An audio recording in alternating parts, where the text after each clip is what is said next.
Hey folks, David Tao with barbend.com, and we have your winners for the 2023 Noble CrossFit Games. On the women's side, Laura Horvath of Hungary comes away with her first ever Games overall victory. She burst onto the scene in 2018 as a rookie and finished second. She has a few podium appearances to her name, but this was her breakthrough year, the one that we thought could really be well poised to inherit Tia-Clair Toomey's crown, and she does just that, but not without a fight. We'll go into that. And on the men's side, we had a lot of drama. Jeffrey Adler, the Canadian athlete who's been nipping at the podium for what seems like years, comes away with the overall victory and is the fittest man on earth.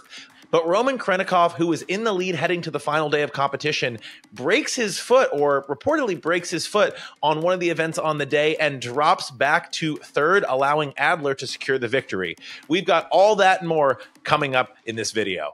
Hey folks, a quick note, if you're watching this video now and you want to stay up to date on the latest and greatest in CrossFit, strongman, powerlifting, bodybuilding, you name it, it's strength, we got it. Subscribe to Barbend on YouTube. Let's break down the winners really quickly in the women's division, men's division, and the team division just to make it clear. In the women's division, CrossFit Games veteran Laura Horvath of Hungary, she's your champion and the fittest woman on earth. In the men's division, Jeffrey Adler of Canada, he's your champion and the fittest man on earth. In the team division, CrossFit Invictus basically makes it a wire-to-wire victory. They're the fittest team on earth. The women's podium is Laura Horvath of Hungary, Emma Lawson of Canada, and Arielle Lowen of the United States. The men's podium, it's a lot of Canadians. It's Jeffrey Adler of Canada in first, Patrick Vellner of Canada in second. We're used to hearing that name in second or third place at the CrossFit Games. And Roman Khrennikov, who's from Russia, but is not officially representing Russia due to international sanctions, he finishes in third place overall. Brent Fikowski, the professor, also of Canada, just outside the top three, he finishes in fourth place. So a ton of Canadian representation. They take half of the individual podium spots this year. On the team side, it really wasn't a question of who would win all weekend, but a question of what order the podium would be in. CrossFit Invictus takes the victory.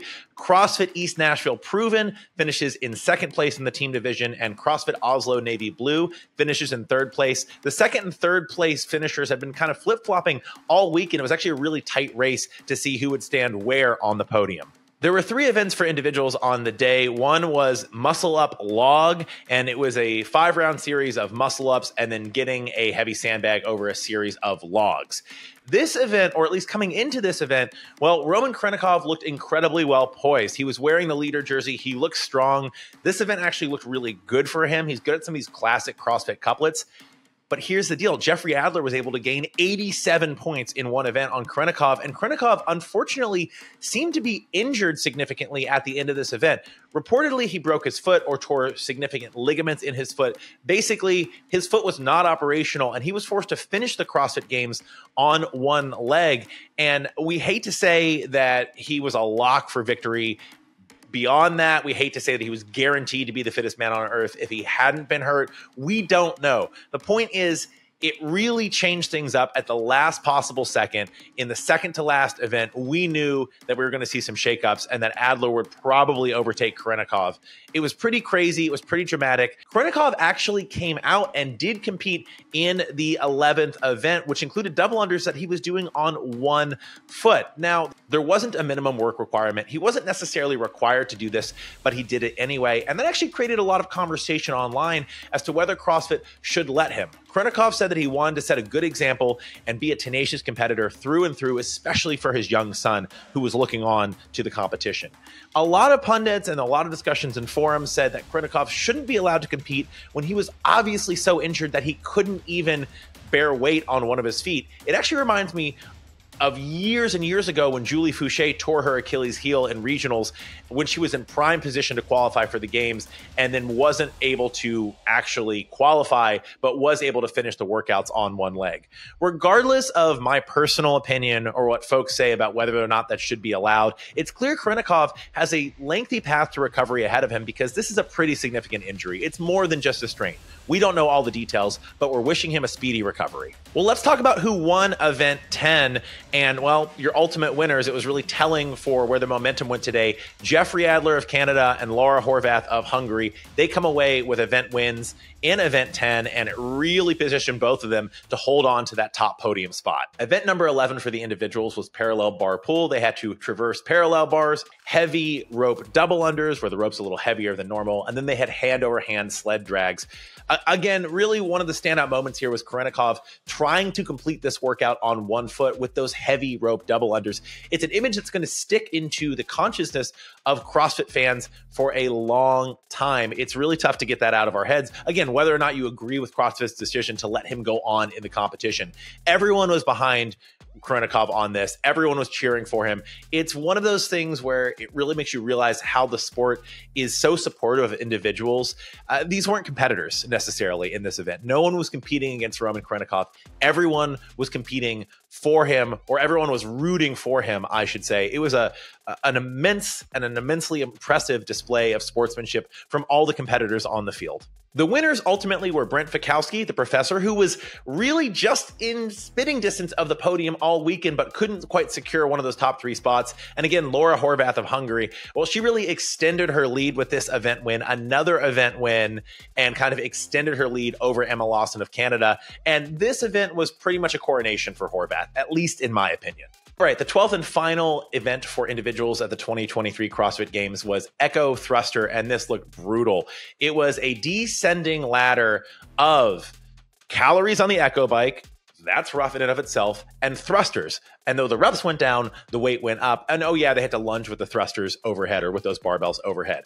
This is a brutal workout, and the barbells got heavy enough at the end to where, it was a question whether or not athletes would be able to do things like those overhead walking lunges unbroken. So again, this is classic CrossFit. We've seen CrossFit in games with things like Grace or Fran, and this is kind of right in that element. Let's put a nasty couplet there. Let's make the weights a little bit heavier, something that mere mortals at home might want to scale before they try, and let's see how these top athletes do at the end of 4 days of exhausting competition.